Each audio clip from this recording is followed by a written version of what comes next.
Meus irmãos, a paz do Senhor. Amém. Estamos felizes, pois estamos na casa do Senhor, não é verdade? Isso é motivo de alegria. Eu convido os irmãos, por gentileza, a ficarem de pé. Livro do Apocalipse,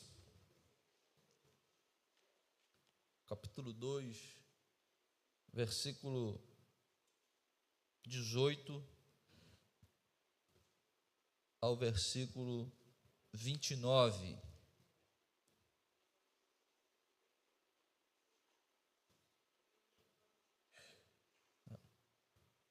Quarta igreja, a igreja de Tiatira.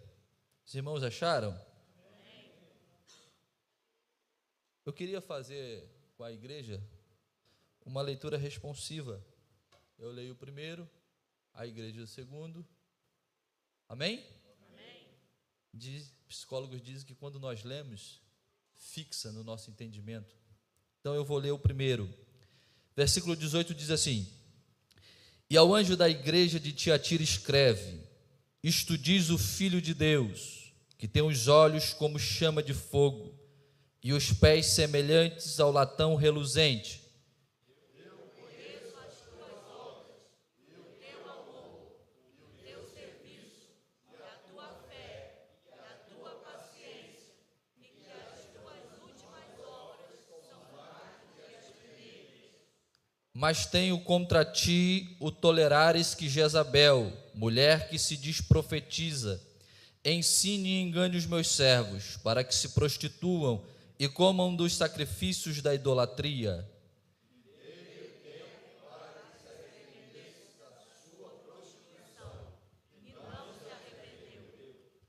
Eis que a porei numa cama, e sobre os que adulteram com ela virá grande tribulação, se não se arrependerem das suas obras.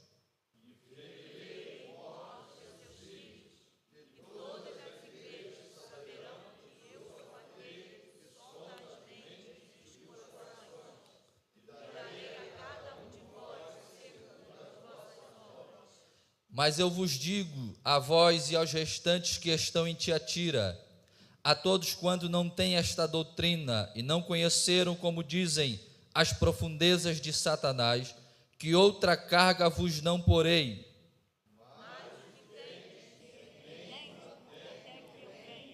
E ao que vencer e guardar até o fim as minhas obras, eu lhe darei poder sobre as nações.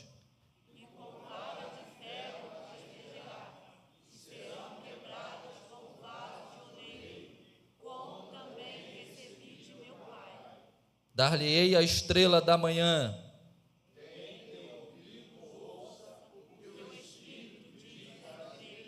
Amém? Os irmãos podem se assentar, muito obrigado. Eu quero louvar a Deus por esta oportunidade de estar aqui com os irmãos, contribuir nesta série de estudos tão maravilhosa.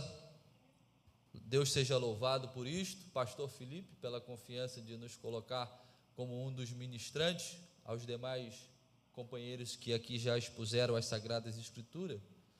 Eu não pude vir na primeira, mas eu assisti, que bênção. E é um conhecimento progressivo.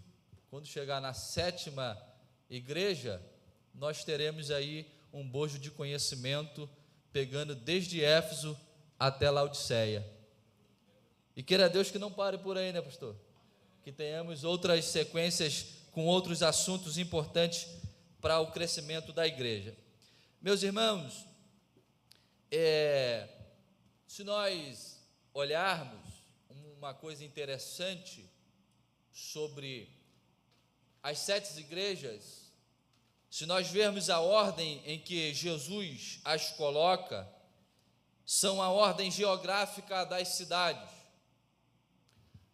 Era como que um carteiro fazendo o seu caminho de entrega. Eu esqueci de pegar uma imagem para colocar, mas ela começava com Éfeso, Pérgamo, Tiatira, Sardes, Filadélfia e Laodiceia. Então era como se fosse uma rota de um carteiro. Jesus até nisso ele se atentou, porque como? As cartas não são separadas, elas são todas juntas, junto com o livro de Apocalipse. Então o mesmo livro de Apocalipse circularia por todas as cidades, entregando cada carta à sua respectiva igreja. Até nisso Jesus ele se atentou, pastor Batista, de fazer esse trajeto em ordem geográfica das cidades.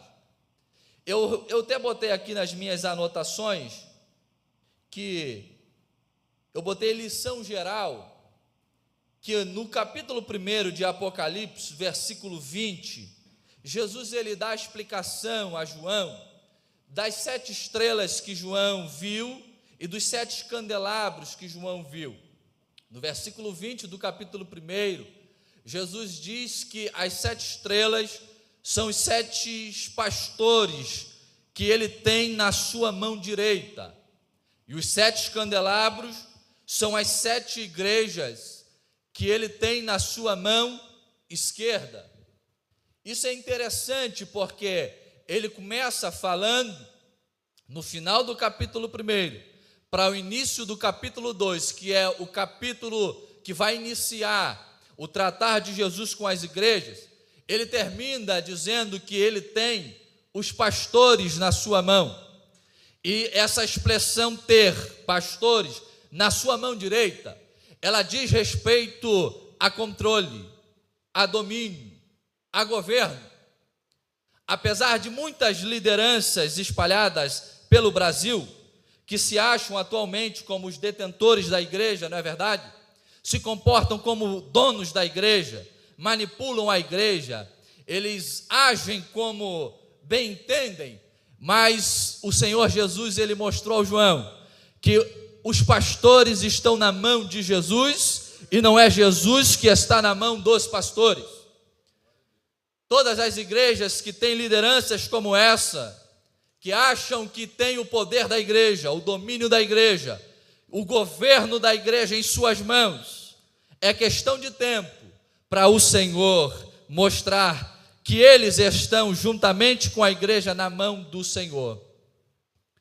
E é um ensinamento para nós, porque conforme o pastor Felipe até pregou aqui, um texto de Jeremias 3, versículo 15, e eu vos darei pastores segundo o meu. Então vejamos uma lição: Deus não dá igreja para pastor, Deus dá pastor para a igreja, são coisas diferentes. Deus não dá departamento nenhum para alguém, Deus dá pessoas para o departamento. Porque quando Deus dá pessoas para o departamento, é Deus quem leva, é Deus quem traz, é Deus que dita o tempo, é Deus que dita o cenário. Mas tem pessoas que não entendem isso, não é verdade? Quando o pastor as coloca para uma determinada função na igreja, o pastor tem dor de cabeça para poder fazer mudança, porque acham que são cargos vitalícios, negativo. Então é o Senhor, ele dá pastor à igreja, ele lá dá líder ao departamento, que nós nunca nos esquecemos disso, amém? Outra lição geral que eu classifiquei aqui, exceto a igreja de Filadélfia, todas as igrejas, elas existiam a situação aparente da igreja e a situação real da igreja. Se nós olharmos todas as 6 igrejas, nós veremos que tinha uma situação aparente, já é autoexplicativo, era aquilo que aparentava, era aquilo que estava diante dos olhos carnais. Se nós fizéssemos um olhar, as pessoas não diriam que as 6 igrejas teriam os problemas que Jesus disse que teriam, porque eram igrejas funcionais, sim ou não? Eram igrejas. O que é uma igreja funcional? É uma igreja que opera normalmente. Ela está terça-feira com as portas abertas, ela está quinta-feira com as portas abertas, ela está domingo pela manhã com as portas abertas, ela está domingo à noite com as portas abertas, segunda com ensaio, quarta com ensaio. As suas atividades funcionam normalmente. Isso é uma igreja funcional. E essas igrejas eram igrejas funcionais. Eram igrejas que sofriam, eram igrejas que evangelizavam, eram igrejas que não suportavam heresias, eram igrejas que outras tinham uma grande perseverança em tempos de profunda perseguição. Então, aparentemente, a situação da igreja era uma igreja irrepreensível, mas a situação real da igreja, ela é exposta pelo diagnóstico do próprio Senhor Jesus. Então, isso pode ocorrer ainda nos nossos dias, de a igreja externar uma aparência, de a comunidade cristã externar uma situação aparente para a vizinhança, para outras igrejas, para outras denominações, mas a situação real ser totalmente oposta. Então, isso é uma lição geral dessas 6 igrejas. Jesus é aquele que expõe a realidade da igreja. Jesus é aquele que conhece a igreja a tal ponto de expor a sua real situação. E aí nós estamos na igreja de Tiatira, é a igreja que nós iremos abordar hoje. E uma informação interessante é que a maior carta é a carta de Tiatira. E Tiatira, dentre as 7 cidades, é a menos importante. Tiatira, por exemplo, como as demais cidades, como Éfeso, Pérgamo, não era uma cidade de grande porte no ramo político e nem no ramo religioso. Não havia nenhum centro de política estabelecida em Tiatira que trouxesse visibilidade, nem tampouco nenhum grande templo, nenhuma aglomeração que trouxesse gente de toda parte para cultuarem alguma divindade em Tiatira, não. A importância dessa cidade era uma importância comercial. Tiatira, a importância dessa cidade era a sua importância na posição geográfica. Por quê? Porque Tiatira, ela ficava situada na rota do correio imperial. As coisas que eram transportadas, que diziam respeito ao império, passava por Tiatira, e nessa mesma rota do correio imperial, era a rota que eram transportados todos os intercâmbios do comércio, todos os produtos que se vendiam e se compravam, desde a Europa até a Ásia, desde a Ásia até a Europa, todos esses produtos que eram vendidos nesses 2 continentes, passavam por Tiatira. Então, a importância dessa cidade é a sua estratégia geográfica numa rota de transportes entre continentes. Essa era a importância da cidade. Era uma cidade, dentre as 7, a menos importante, mas ficava numa localização muito estratégica. Tiatira, por ela estar nessa rota de comércio e na rota do correio imperial, Tiatira, ela tinha muitas frentes de comércios. Por exemplo, ela tinha frente de lã, ela tinha frente de comerciantes de couro, de metalurgia, principalmente o bronze de Tiatira, era um bronze muito refinado. Ali havia vendedores de púrpura. E abrindo parêntese, em Atos 16, a Bíblia diz que Lídia, aquela mulher, ela era uma mulher de Tiatira. Muito provavelmente, ela vendia púrpura baseado no representantes de Tiatira. Então, o comércio era muito forte e existiam muitas frentes. E os historiadores dizem que em Tiatira haviam muitos grêmios, o que corresponde hoje para nós a sindicatos, associações trabalhísticas. Cada frente de comércio havia um sindicato, havia uma associação. Por exemplo, quem trabalhava com couro tinha uma associação só para os comerciantes que trabalhavam com couro. Quem trabalhava com metalurgia tinha uma associação específica para quem trabalhava com esse tipo de material. E aí que começa a apertar as coisas para os crentes de Tiatira. Por quê? Porque eles trabalhavam com comércios, alguns eram donos, outros empregados. E esses sindicatos, cada sindicato desse tinha um deus pagão titular, um deus pagão representante. E diariamente haviam reuniões dos sindicatos, preste atenção, E nessas reuniões, primeiro, se começava com um banquete. Antes do alimento, toda a comida que seria oferecida naquele banquete do sindicato, era antes, previamente, oferecida ao Deus representante da associação, e então era posta à mesa para que os filiados do sindicato pudessem se banquetear.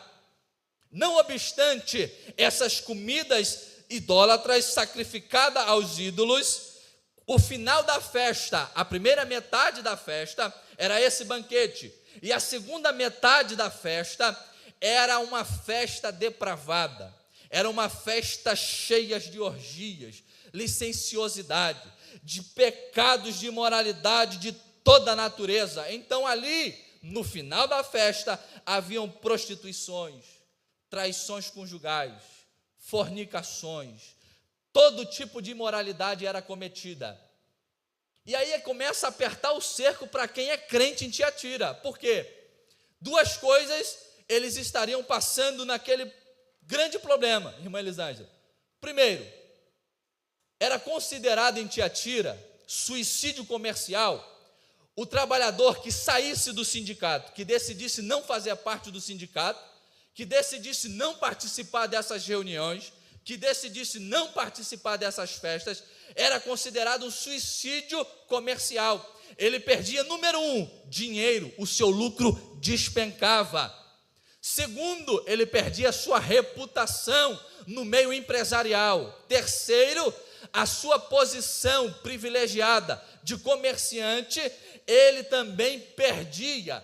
Então os crentes estão no meio dessa tomada de decisão.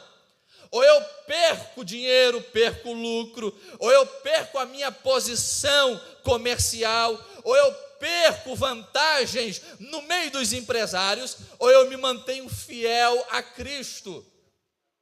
Ou eu participo dessas festas pecaminosas, ou eu fico rico, ou eu cedo a esse sistema, ou eu me mantenho firme no Evangelho de Jesus. É esse problema que está assolando a igreja de Tiatira. Um problemão, né, pastor? Pessoas que tiravam o sustento do comércio, se participassem dos sindicatos, estariam negando Jesus. E se não negassem a Jesus, estariam sendo abandonados e boicotados por todo o ramo empresarial de Tiatira. Que situação, irmã Cristine.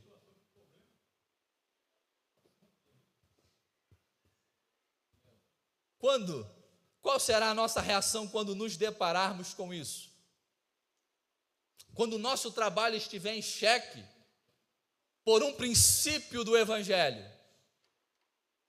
Qual será quando a nossa promoção exigir a quebra de um princípio direto da palavra de Deus para que nós alcançamos esta promoção? Quantas pessoas têm falhado em entrar por portas que acham que foram Deus que abriu, só que chegaram lá barganhando, quebrando princípios, ferindo pessoas, quebrando vínculos.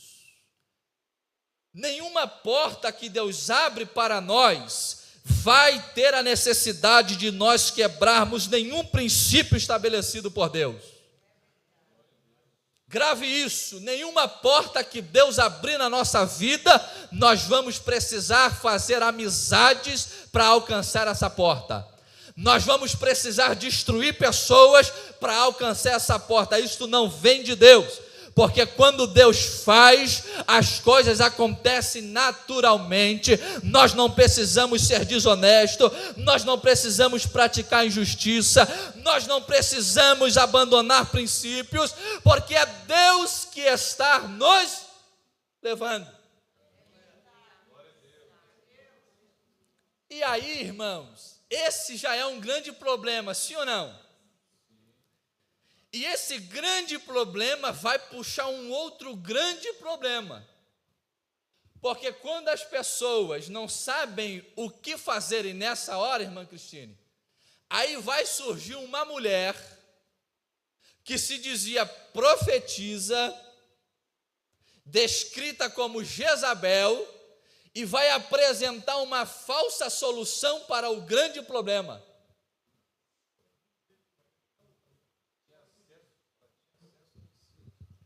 Ela tinha acesso ao ensino na igreja.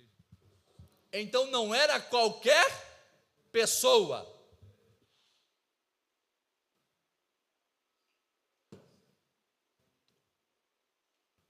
Então já se tem um grande problema que vai puxar um outro grande problema. Então a Bíblia menciona, Jesus, ele menciona que uma mulher que se diz profetiza, ela não é profeta, ela se diz profeta. Tem nenhuma semelhança com os nossos dias, né? Tem não, né? Pessoas que se dizem ser aquilo que Deus não as chamou para ser. Não é verdade? E eu acho graça, irmãos. Eu acho de uma graça que às vezes vai pessoas orar por enfermos e tal, e já começam assim: Senhor, aqui quem está orando é o servo pastor fulano de tal, é a serva missionária fulana de tal, como se isso fosse desbloquear alguma coisa. Então essa mulher não é profeta, ela se diz profetiza.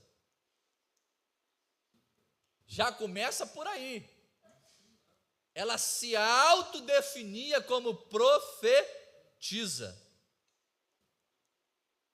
Pior do que ela se autodenominar profetiza é a igreja recebê-la como profetiza.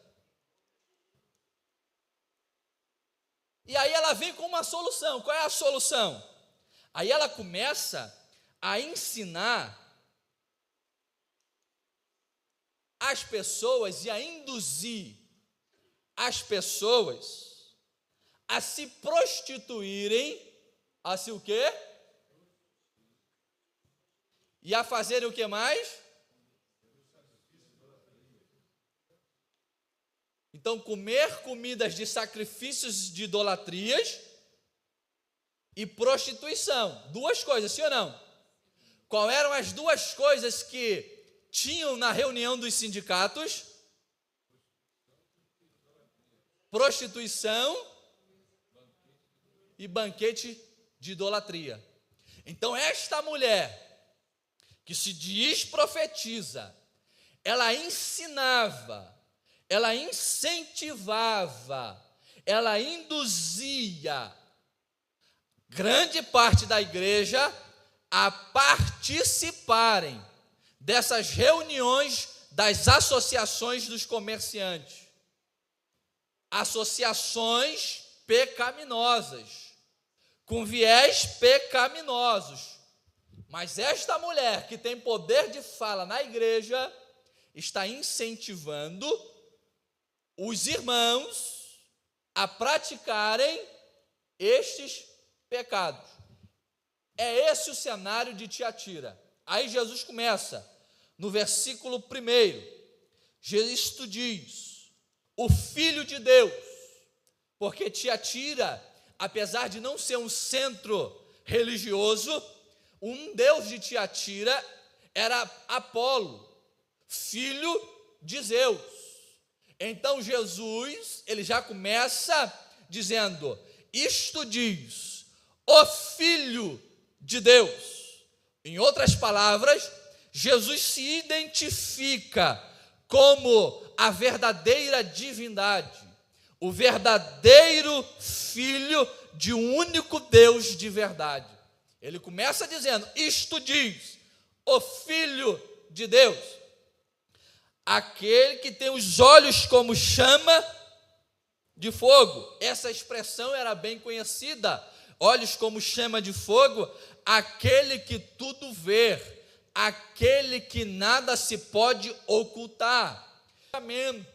Então Jesus se apresenta como o verdadeiro Filho de Deus, aquele que detém as virtudes de Deus, se apresenta como aquele que tudo vê, até inclusive as reuniões que eram feitas em recâmaras secretas, seus banquetes e nas suas festas imorais, até ali os olhos de Jesus discernia todas as coisas. Então Jesus começa se apresentando desta maneira. Aí Jesus, ele começa: eu conheço as tuas obras, e o teu amor, e o teu serviço, e a tua fé, e a tua paciência. Olha que coisa louvável essa igreja vai ouvir. E que as tuas últimas obras são maiores do que as. Então nós temos aqui uma igreja que tem gente produzindo, sim ou não? Tem gente exercendo a maior virtude, que é o amor. Tem pessoas trabalhando porque tem serviço. Tem a confiança em Deus porque tem fé. E tem a paciência, eles suportam todas as coisas por causa de Cristo Jesus. E no mais, era uma igreja crescente. Por quê? Porque as suas últimas obras eram maiores do que as primeiras. Então era uma igreja crescente, as suas obras eram crescentes, as suas atividades eram crescentes. E Jesus sabe diagnosticar isso. Jesus, ele começa falando as coisas pelas quais ele louva a igreja. Porque Jesus, ele sabe enxergar os nossos acertos, como também sabe enxergar os nossos erros. Tanto os nossos acertos quanto os nossos erros estão patentes diante do olhar de Jesus. Jesus não mistura as coisas. Acertos são acertos, erros são. E nós já temos uma primeira lição com essa igreja de Tiatira. Jesus nunca desprezará os nossos erros por aquilo que temos acertado. Esta é a primeira lição que fica para nós da igreja de Tiatira. Jesus nunca vai fazer vista grossa para aquilo que temos errado, baseado naquilo que fazemos certo. Tem pessoas que acham que por muito fazer, acham que pode fazer de tudo. Tem pessoas que acham que pela posição que tem, lhe dá direito de fazer o que bem entende. Jesus conhece tanto os nossos acertos, quanto os nossos.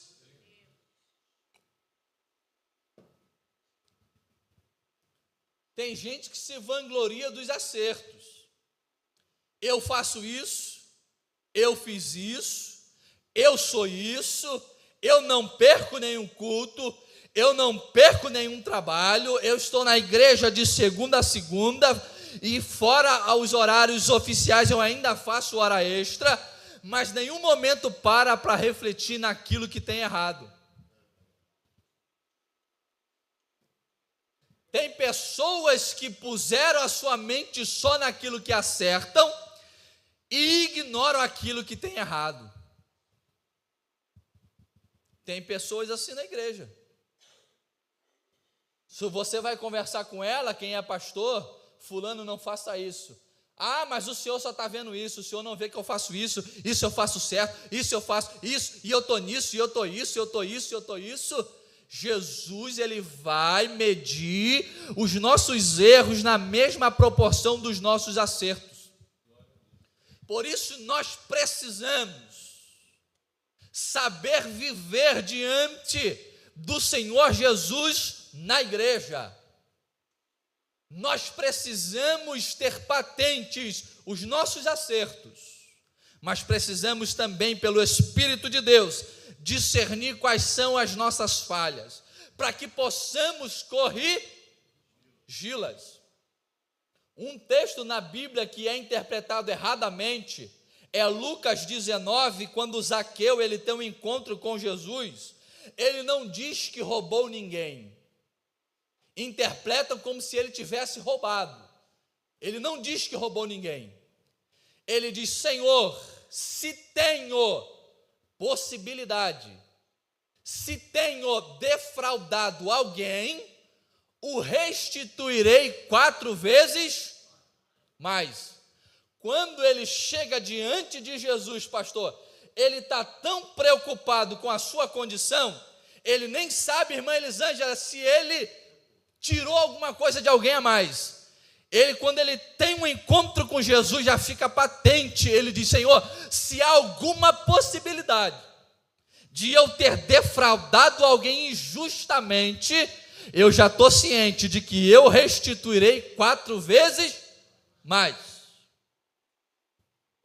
Aí eu faço uma pergunta para os irmãos: que cultos espirituais nós temos que fazem com que nós falemos em línguas estranhas, com que fazem que nós entreguemos profecias uns aos outros, com que nós tenhamos experiências arrebatadoras, mas não nos faz enxergar os nossos pecados? Que cultos são esses nossos? Que presença é essa de Deus que nós sentimos, que não expõe para nós os nossos pecados? E eu quero ler um texto aqui na Bíblia rapidamente, sobre uma pessoa que teve uma experiência com o Senhor, e a reação dela é uma grande lição para nós. Isaías capítulo 6, versículo 5, e ele diz: então disse eu, ai de mim, que vou perecendo, porque eu sou um homem de lábios impuros, e habito num povo de impuros lábios, e os meus olhos viram o Rei, o Senhor dos exércitos. Isaías, quando ele tem essa experiência com Deus, quando ele vê o Senhor assentado num alto e sublime trono, a primeira coisa que Isaías enxerga são os seus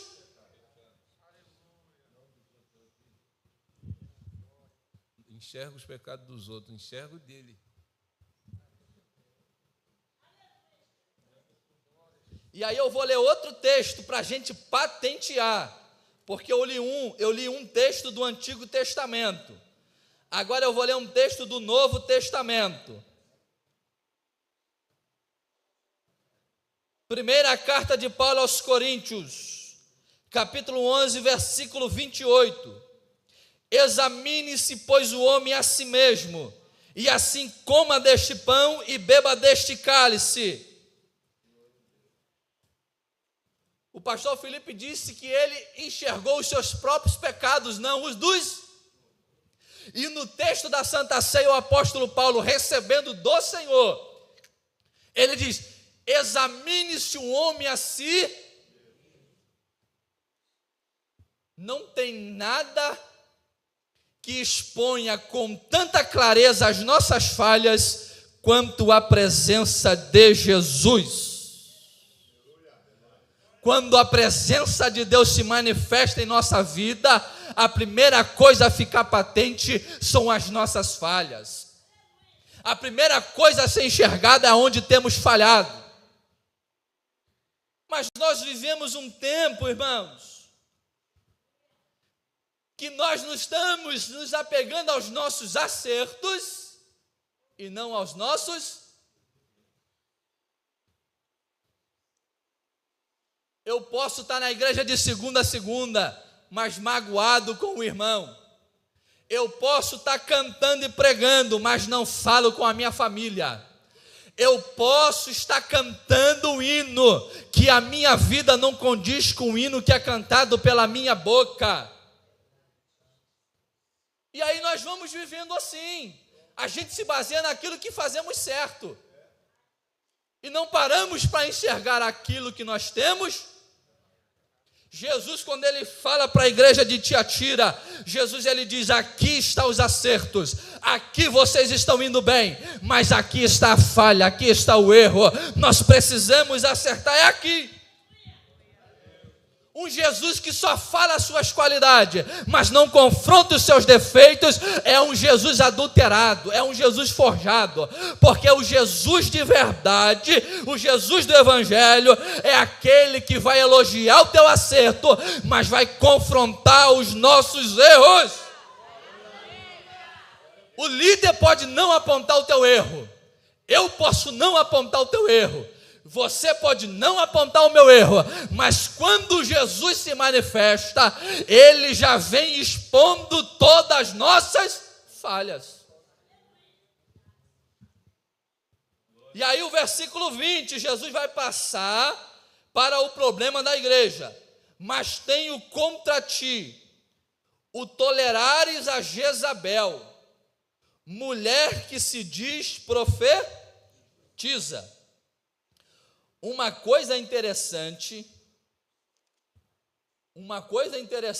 aqui no texto é que pastor Caetano, antes de Jesus repreender esta mulher que se dizia profetiza, Jesus vai repreender a igreja.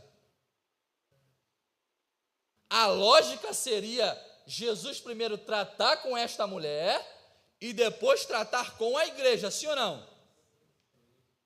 Mas Jesus ele não faz isso. Jesus primeiro vai chamar a atenção da igreja na carta que manda ao anjo da igreja, ao pastor. Porque quem dá palco para pessoas que não são de Deus é a igreja. Quem sustenta, quem tem medo de denunciar pessoas que não são nossas, pessoas que estão falando em nome de Deus, mas não de Deus,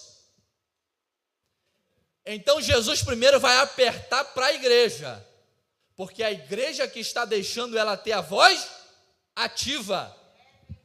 É responsabilidade da igreja impedir que pessoas com viés de falsos ensinamentos, de que pessoas que nós sabemos que não é Deus que está usando, é dever nosso não dar limite para estas pessoas no nosso meio. É dever nosso colocarmos freios nessas pessoas. E aí Jesus está chamando a atenção da igreja justamente por essa tolerância. A segunda lição é: uma igreja que não confronta o problema é uma igreja que tolera. O que é tolerar, irmãos? É aceitar, é permitir, é conviver, é estar junto de algo que eu não concorde, mas não tenho coragem de levantar e me opor. Isso é tolerar. Agora eu pergunto aos irmãos: uma igreja que tem pastor, uma igreja que tem obreiros, uma igreja que tem mulheres de círculo de oração, uma igreja que, cadê os verdadeiros profetas? Ninguém fala nada. Uma mulher se dizendo profetiza, uma mulher com voz ativa no ensino da igreja, uma mulher que manipulava a igreja e ninguém fala. O que estava havendo com essa igreja de Tiatira? Aí Jesus é bem claro: eu tenho uma coisa contra ti, tu toleras Jezabel. Encarar o problema, confrontar o problema, é o dever da igreja. Caso contrário, nós estamos tolerando. Nós devemos tratar o pecador sem tolerar o pecado. Nós devemos cuidar das pessoas sem tolerar o erro, sem simpatizar pelo erro. E aí, Jesus tem misericórdia. E aí a coisa aperta, porque os estudiosos dizem que esta mulher, ela vinha de uma família importante, de uma família de um poder aquisitivo importante. Daí ninguém ousou confrontar esta mulher. O cenário da igreja brasileira, meus irmãos, diz para mim, pessoas com alto poder, pessoas com alta influência no meio evangélico brasileiro, adulterando e ninguém fala nada, em pecado e ninguém tira do púlpito, cantores com a vida profana e ninguém fala nada, pessoas na igreja toda embaraçada e ninguém denuncia o pecado, fazem uma seleção, dependendo da linhagem familiar, não mexe, deixa isso quieto. Uma coisa que ninguém fala sobre o apóstolo Paulo, pessoas só falam, Paulo foi um grande apóstolo, Paulo foi alguém que sofreu, Paulo foi alguém isso, Paulo foi alguém aquilo. Mas uma coisa que ninguém fala, porque não é conveniente, é que Paulo sempre encarou o problema da igreja de frente. Paulo preso, quando ele sabia que a igreja estava com problema, irmã Elisângela, ele pegava a carta, escrevia e ainda falava nome. Os das famílias de Chloe me disseram que a igreja está assim, está assim, está assim. Paulo nunca fugiu de um problema da igreja, porque fugir daquilo que é um problema para a igreja é tolerar o problema na igreja. Não mexe nisso não, porque senão as coisas vão piorar. Não mexe nisso não, porque a família vai se chatear. Não mexe nisso não, porque fulano é obreiro, senta no altar. Não mexe nisso não, está com a vida embaraçada, não fala com família, está brigado com filho, está brigado com nora, está fazendo um balaio só, mas não pode mexer porque é dada a pessoa. Mas quando Jesus decidir operar na igreja, não importa a linhagem familiar, não importa o poder social, Jesus ele arranca, porque a igreja é dele.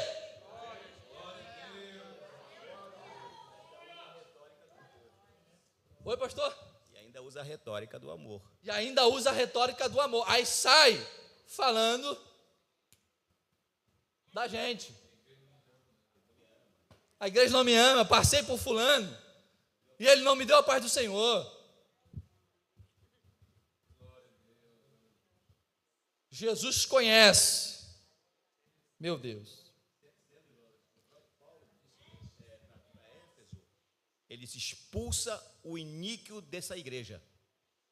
E na outra carta para os filipenses, diz assim, eu entrego a Satanás, ao fulano, para que o diabo faça dele o que quiser. Jesus não tem meio termo.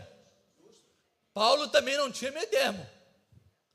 Mas nós, irmãos, estamos vivendo um tempo complicado.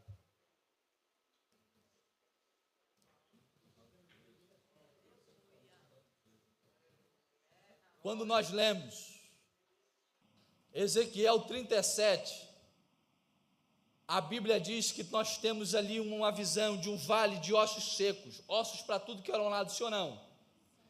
Era um cenário desorganizado. Os ossos não estavam, os esqueletos não estavam totalmente montados, cada osso ao seu osso, não. Era um vale de ossos desorganizado. Aí o Senhor diz para Ezequiel, profetiza, fala para o espírito dos quatro ventos. E Ezequiel profetiza, a Bíblia diz, e começou um rebor. Às vezes o reboliço que Deus faz é para pôr em ordem aquilo que está desorganizado. Às vezes Deus toma medidas severas para organizar aquilo que está bagunçado. A Bíblia diz que começou um reboliço no vale. E a Bíblia diz, e cada osso se juntava ao seu. Naquele meio termo, irmão, era osso vindo de lá, vai para onde? Eu vou para o devido lugar. E você está saindo daí? Eu vou para o devido lugar. Porque há momentos em que Deus faz reboliço e Ele vai colocando cada coisa no seu devido lugar, mas Ele não deixa passar impune. Não se pode tolerar o problema na igreja. O pecado, o problema tem que ser arrancado na raiz, para o crescimento da igreja, para a saúde da igreja. Mas Jesus está atento ao andamento da igreja. Nós podemos não mexer, mas Jesus vai mexer. E aí Jesus continua. Ele diz, e dei-lhe tempo para que se arrependesse da sua prostituição, e não se arrependeu. uma lição que fica para nós. O tempo em que Deus está em silêncio não significa que Deus está tolerando. É o tempo que Deus está dando para que se arrependam das suas obras. Tem muita gente por aí no Brasil escandalizando a obra de Deus. Tem muita gente por aí vivendo como quer na igreja, fazendo o que bem entende, envergonhando o nome da igreja. Aí você vai chamar a pessoa, vamos na igreja de fulano de tal? Rapaz, não me chame para ir naquela igreja. E aí aparentemente parece que Deus não está vendo isso, porque Deus não fala nada, Deus não faz nada. Mas olha o que Deus disse: dê-lhe tempo para que se arrependesse da sua prostituição, e não se arrependeu. Tem gente que está pintando e bordando, e Deus está em silêncio, mas ela não entende que o tempo do silêncio é Deus dando oportunidade para se arrepender. E Deus está dando corda. Pastor Eli Pimenta, uma vez pregando no Profetário, ele disse que o ser humano, ele é como uma corda na mão de Deus. Nós não sabemos se somos a corda longa na mão de Deus. Deus esticou aqui, mas vai demorar um tempo para que nós caiamos. Se somos a corda média na mão de Deus, Deus segurou a corda aqui e rápido nós caímos.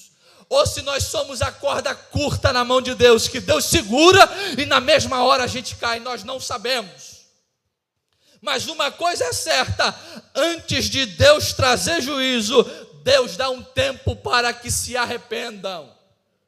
Deus nunca agirá com juízo sem antes dar a possibilidade de arrependimento. Tem gente brincando com o tempo do arrependimento que Deus está dando. Tem gente que Deus ainda não tocou. Tem gente que Deus ainda não tratou e está se orgulhando, está se achando que pode continuar, mas é Deus dando tempo para que volte e faça as coisas diferentes. Deus é um Deus longânimo. Deus está dizendo: eu dei tempo para ela se arrepender. E quando termina o tempo de Deus, irmãos, quando Deus tira a mão de cima do ser humano, o diabo tem o alvará para fazer o que quiser. Só não faz porque a mão de Deus está em cima. Mas há um tempo para a mão de Deus continuar em cima daqueles que estão no caminho do erro. É o tempo até Deus achar que devem dar para que se arrependam. Não brinquemos com a misericórdia do Senhor. E ele diz, segunda lição, quer dizer, segunda não, eu vou pular aqui algumas. Sexta lição: quem faz a manutenção na igreja é Jesus. Jesus está dando uma lição. Dê-lhe tempo para que se arrependa da sua prostituição. Não se arrependeu. Eis que a porei numa cama, e sobre os que adulteram com ela virá grande tribulação. Então, quem está agindo, quem está fazendo a manutenção na igreja, não é o pastor, não é o ministério, é o próprio Cristo. Porque a igreja é dele, e é ele quem faz a manutenção. E aí, nem toda queda de quem é do nosso meio é o diabo. O diabo não tira ninguém daqui de dentro. Quem tira daqui de dentro é Jesus, que é o dono da igreja. O diabo não tem jurisdição na igreja. Então tem gente que está sendo abatida, nós achamos que é o diabo, mas é Deus fazendo a manutenção na obra. E quando Jesus faz a manutenção na igreja, ele leva quem tem que levar, ele arranca quem tem que arrancar, ele traz aquele que tem que ser trazido, porque ele age de acordo com a sua vontade. Tem gente na igreja que a gente fala: mas fulano foi tão rapidamente. Mas fulano não merecia isso. Mas os olhos de Jesus veem aquilo que nós não vimos. O diabo não tem jurisdição para ficar fazendo manutenção na obra de Deus. É Jesus quem põe para fora. É Jesus quem tira do nosso meio a semente podre. É Jesus quem diagnostica, quem dá o diagnóstico se nós estamos com saúde espiritual ou se estamos morrendo espiritualmente. O diagnóstico do homem pode ser errado, porque o diagnóstico de muitas pessoas para essas igrejas perfeitas, igrejas irrepreensíveis. Quem dera se a minha igreja fosse como Éfeso, quem dera se a minha congregação fosse como Pérgamo. Aí vem o diagnóstico de Jesus, e o diagnóstico de Jesus vem mostrando as nossas falhas, mostrando os nossos erros, e ele vem dizendo: eu porém numa cama. Nem toda enfermidade é seta do diabo, nem todo prejuízo na saúde é o diabo. É Deus dizendo: eu dei tempo para se arrepender, não se arrependeu, por isso eu toquei. Por causa disso há entre vós muitos fracos e muitos que, porque comem e bebem indignamente do corpo do Senhor. Existe fraqueza espiritual que não é o diabo que coloca.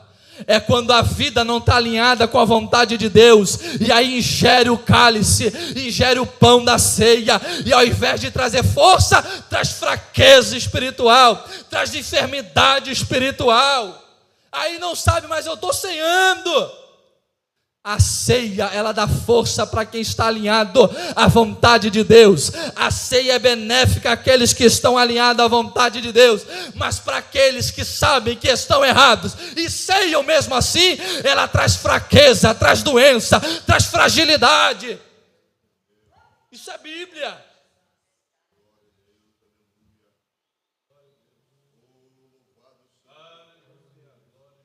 É Jesus quem está tirando a máscara de muita gente. É Jesus quem está tirando muita gente do altar. É Jesus que está tirando muitas credenciais no Brasil. Não é o diabo, é Jesus. Porque o iníquo não ficará, porque aquele que faz abominação não permanecerá na casa de Deus. Quem vive de engano não permanecerá. A igreja ainda é a casa de Deus. Jesus ainda é o dono da igreja. Você pode não obedecer o pastor, pode bater de frente com a liderança, mas quando Jesus decidir tratar você, ninguém pode intervir na tua situação.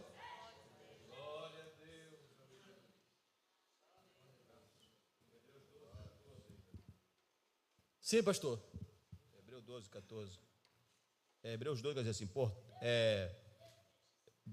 Hebreus 12, 14. Segui a paz com todos, a santificação, sem a qual ninguém verá o Senhor, tendo cuidado de que ninguém se prive da graça de Deus, e de que nenhuma raiz de amargura brotando vos perturbe, e por ela muitos se contaminem, e ninguém seja devasso ou profano como Esaú, porque por uma refeição vendeu o direito de primogenitura, porque bem sabes que, querendo ele ainda depois herdar a bênção, foi rejeitado, porque não achou lugar de arrependimento, ainda que com lágrimas o buscou. Palavra forte, irmãos. Ainda que com lugar de arrependimentos e lágrimas.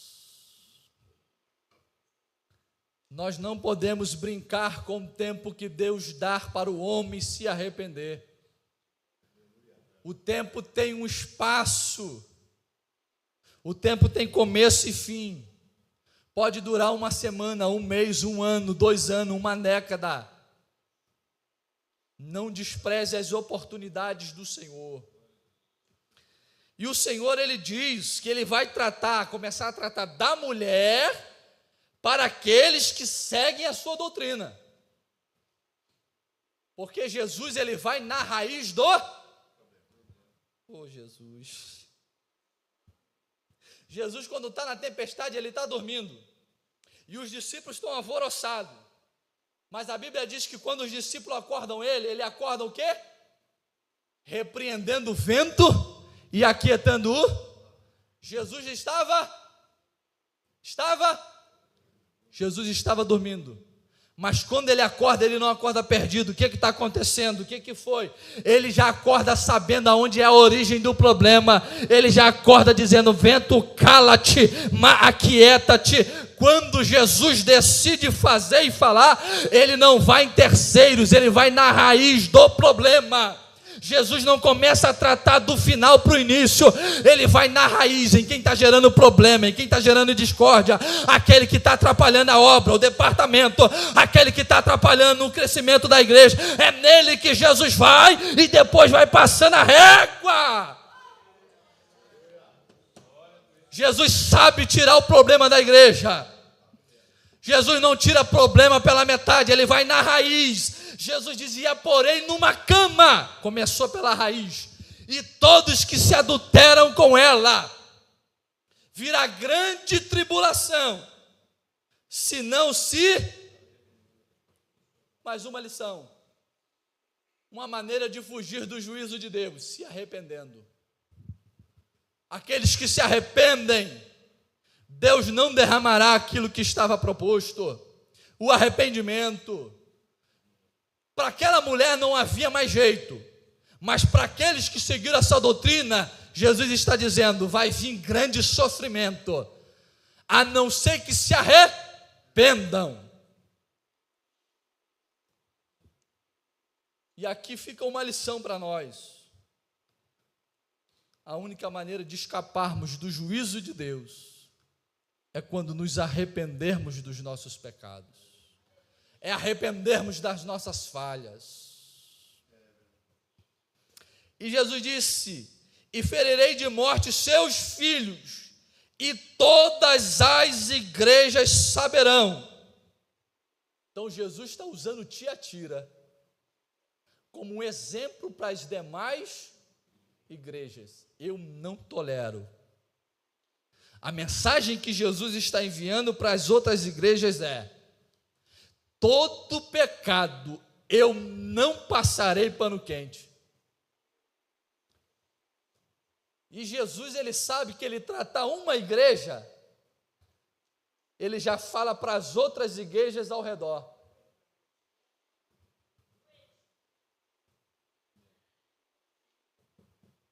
Jesus está dizendo, para que todas as igrejas, existiam outras igrejas em outras cidades da Ásia Menor, só que as que Jesus escolheu foram estas.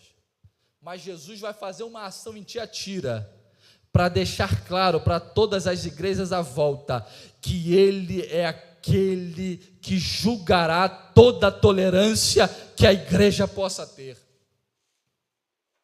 Tem igrejas por aí, irmãos, acontecendo coisas que servem de lição para nós não fazer o que elas fizeram, porque senão Deus tratará de igual maneira. Tem igrejas por aí que Deus tem abalado, que Deus tem exposto muita sujeira, e serve de lição para nós. Se fizermos, Deus fará o mesmo com a gente. E aí a Bíblia continua, Jesus continua: eu sou aquele que sonda as mentes e os corações, e darei a cada um de vós segundo as vossas... Aqui uma lição que eu fiquei meditando. Eu estava no mar, e à madrugada, quando eu perdi o sono, eu levantava para ver se estava tudo em ordem com o barco. Eu me assentava no fly e ficava pensando.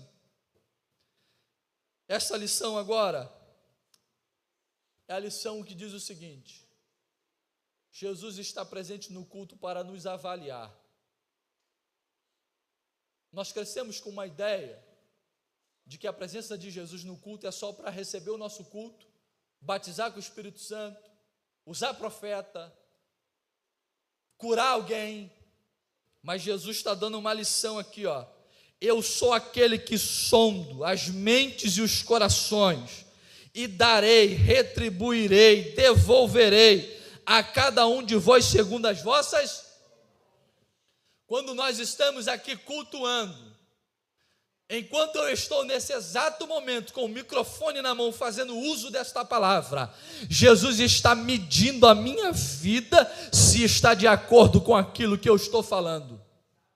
Quando nós estamos no culto, O mesmo Jesus que é o centro do culto é o mesmo Jesus que passa em revista. E aí, pastores, ele vem com a minha vida, ele vem, pastor Felipe, avaliando. O Jonatas fez isso durante a semana toda. Na segunda ele agiu assim, na terça eu sei que ele pensou assim, na quarta ele projetou assim, na quinta ele quis fazer assim, na sexta eu sei aonde os pés deles pisaram, no sábado eu sei aonde os olhos dele foram postos, no domingo eu sei o tipo de coisa que saiu da boca dele. Jesus está no culto, medindo a minha vida, avaliando a minha vida. E aí, se você ler Malaquias capítulo 1, Deus, ele não recebe a oferta sem antes receber o ofertante. Em outras palavras, Deus não recebe nada da nossa mão sem antes aceitar a nossa vida. Então, quando eu estou no culto pregando, oh, aleluia, Jesus está aqui me avaliando.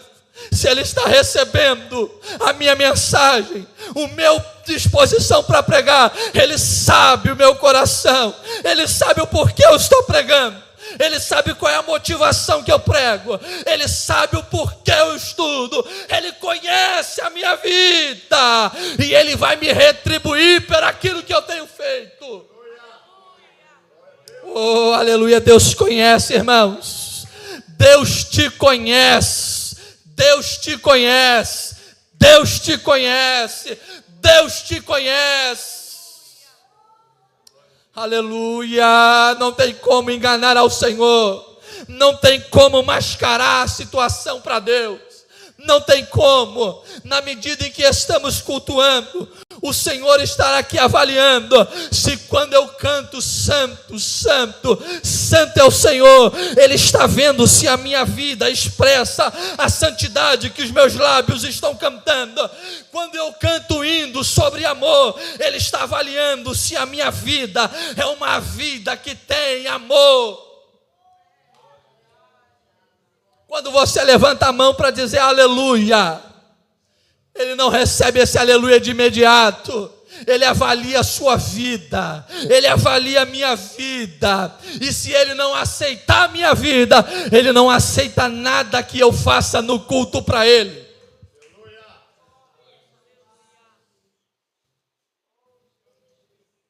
É ele que sonda a mente e os corações, irmãos. Ele sabe o que tem lá no nosso profundo do coração. Às vezes eu oro, Senhor, a Bíblia diz que o coração do homem é enganoso, Jesus. Às vezes ficou alguma coisa que eu não detectei, algo contra alguma pessoa que eu não tenho enxergado, mas os teus olhos enxergam. Fala comigo, Senhor, expõe isso para mim.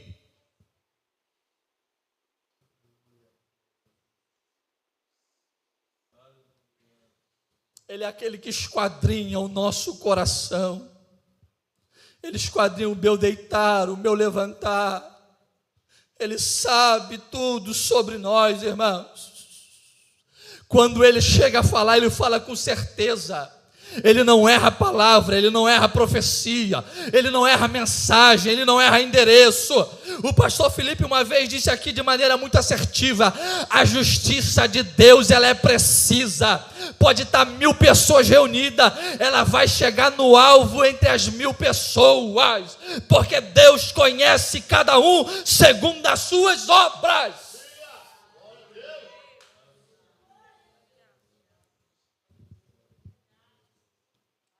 Então o Senhor vai começar a ferir, o Senhor vai começar a mostrar que as coisas que estão acontecendo, Ele é contra. Vai começar uma manutenção na igreja, e não é uma manutenção da terra, é uma manutenção dos céus. Não é o homem que começa, é Cristo que decide fazer. 3 grupos Jesus viu na igreja. Versículo 20. O grupo que tolerava aquela mulher, o pecado. 22, 20, 21, 22, 23. o grupo que estava vivendo em pecado. E o grupo no versículo 24, aqueles que se mantiveram fiéis. Jesus conhece na igreja quem é aquele que tolera, aquele que apoia, quem é aquele que pratica. E Jesus sabe quem é aquele que é fiel. Deixa quem quiser fazer errado fazer. Deixa quem quiser agir para lá. Você permaneça fiel, porque Jesus te conhece e conhece quem decidiu fazer errado. Faça o certo mesmo que ninguém veja, porém Deus todavia estará vendo. Seja fiel quando ninguém estiver te vendo, mas o Senhor te contemplará. E o Deus que ouve orações em portas trancadas é o Deus que honrará em portas públicas. O Deus que vê a tua fidelidade quando ninguém te vê é o Deus que te honrará diante de um grande público, porque os olhos deles veem tudo. E aí Jesus dá uma mensagem para a igreja, para os fiéis: não vos porei outra carga, ou seja, não vou exigir de vocês nada mais, só uma coisa: mas o que tendes, retende-o até que eu venha. Então a mensagem de Jesus para ti, para os crentes fiéis são: permaneça desse mesmo jeito, com esta mesma fidelidade, com este mesmo compromisso. Permaneça desse jeito, abrindo mão do que é pecaminoso, do que é embaraço, não tolerando erro nenhum. Ah, mas é meu parente. Ah, mas é muito meu amigo. Ah, mas não tolera. Permaneça um crente firme, fiel, firmado na palavra do Senhor, porque muito breve nós ouviremos o soar da trombeta do Senhor. Então Jesus não quer nada mais. Jesus só quer o que ele já vem fazendo, trabalhando, sendo paciente, servindo com amor, servindo com humildade, honrando o princípio do Evangelho, tendo a sua vida imaculada pelo sangue do Senhor Jesus. Nós só precisamos disso, irmãos. Nós só precisamos manter aquilo que Deus tem se agradado de nós. Vencedor no reino de Deus não é aquele que produz muito. Vencedor no reino de Deus não é aquele que muito recebeu de Deus. Vencedor no reino de Deus não é aquele que chega na frente. Vencedor no reino de Deus é aquele que vai até o final. É aquele que persevera até o final. Esse é o vencedor no reino de Deus. Tem gente aí que nunca pegou no microfone para dar uma palavra para a igreja. Tem gente que nunca cantou no departamento. Tem gente que nunca desempenhou uma função na igreja, mas será um vencedor na hora final, porque foi fiel ao Senhor, mesmo sem o microfone na mão, mesmo sem um cargo na igreja, mas foram fiéis à palavra do Senhor.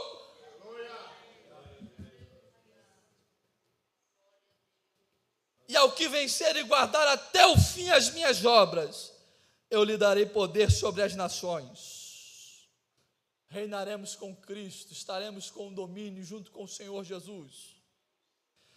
E com vara de ferro as regerá, com firmeza. Não é um domínio que será curvado, não, é um domínio de firmeza, vara de ferro. E serão quebrados como vasos de olheiro, como também recebi de meu Pai. Dar-lhe-ei a estrela da manhã. Quem tem ouvidos, ouça o que o Espírito diz às igrejas. Você percebe que quem começa falando é Jesus. Para todas as igrejas, quem começa falando é, mas todas as igrejas terminam. Quem tem ouvidos, ouça o que o Espírito diz às. Jesus começa falando, mas quem continua falando às igrejas é o Espírito Santo de Deus. Jesus está no céu, mas quem continua falando por ele é o Espírito Santo de Deus na vida da igreja. É o Espírito Santo de Deus que expõe para nós quando o Senhor nos aprova, quando Ele nos reprova. É o Espírito Santo de Deus a marca daqueles que são de Deus, que são de Cristo, aqueles que são salvos, lavados, remidos. É a pessoa expressiva do Espírito de Deus. Por isso nós precisamos ouvi-lo, por isso nós precisamos dar atenção ao que ele diz, porque ele é aquele que fala por Cristo Jesus, o nosso Senhor. Então, que nós possamos ouvir aquilo que o Espírito diz à igreja. Deus abençoe os irmãos em Cristo Jesus. Amém.